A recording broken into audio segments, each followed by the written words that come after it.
Hello, my name is Brian Lopez, and today we are going to be talking about addictive and unhealthy behaviors, focusing on eating disorders.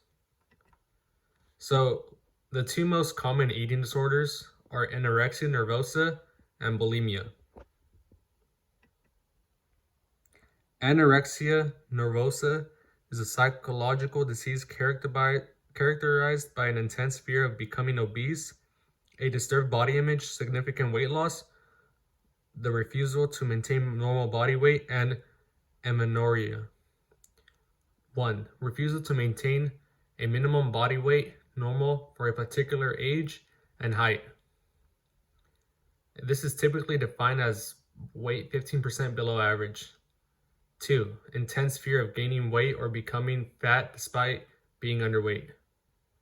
Number 3. Disturbance in how one experiences one's body weight, size, or shape.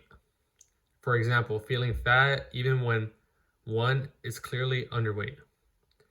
4. In females, the absence of at least 3 consecutive menstrual cycles otherwise expected to occur. For example, primary or secondary amenorrhea.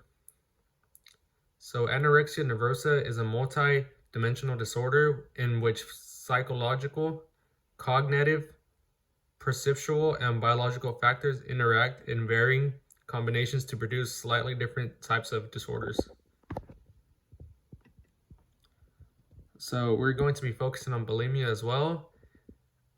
As you can see, it is an episodic eating pattern of uncontrollable food binging, followed by purging. It is characterized by an awareness that the pattern is abnormal, fear, being unable to voluntarily stop eating, depressed mood, and self-depreciation. The disorder results in the following: recurrent episodes of binge eating, so large quantities of food, discrete period of time, a feeling of lacking control over eating behavior, self-induced vomiting using laxatives or diuretics, strict dieting or fasting, or vigorous exercise to prevent weight gain. So 2, binge eating episodes a week for at least 3 months, over concern with body shape and weight. Next, we're going to be focusing on the prevalence of eating disorders and disordered eating in sports. So we find that it is difficult to assess these disorders, especially amongst young athletes or amongst regular athletes. 1, fear of athletes being dropped from the team if they open up. This may occur. Athletes may not feel comfortable speaking with their coach, so they just hold it in, which links to being secretive about the condition. And some studies have revealed that athletes appear to have greater occurrence of eating related problems than does the general population. Approximately 63% of all female athletes develop symptoms of an eating disorder between 9th and 12th grade. These include binge eating, rigorous dieting, fasting, vomiting, use of diuretics.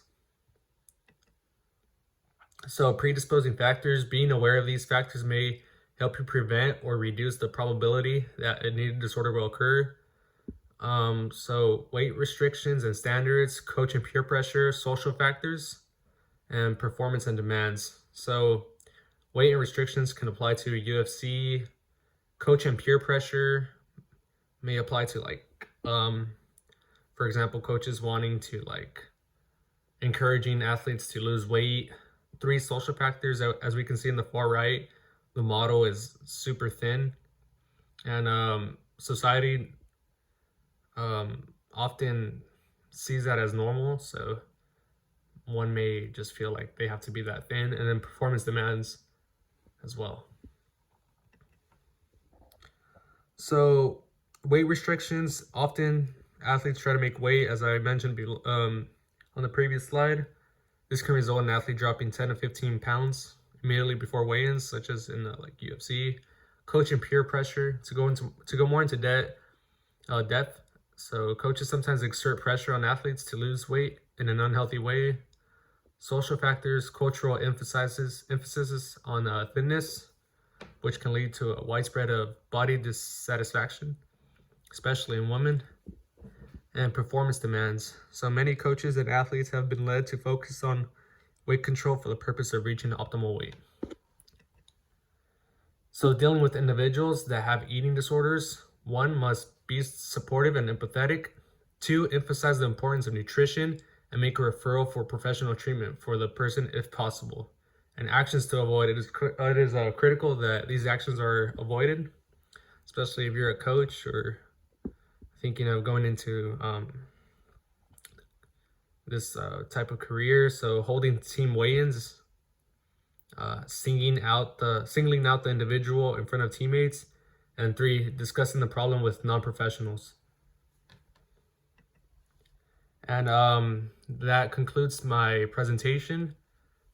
It is critical that when dealing with these individuals with eating disorders, it is critical to be supportive and empathetic in order for athletes to feel welcome to open up.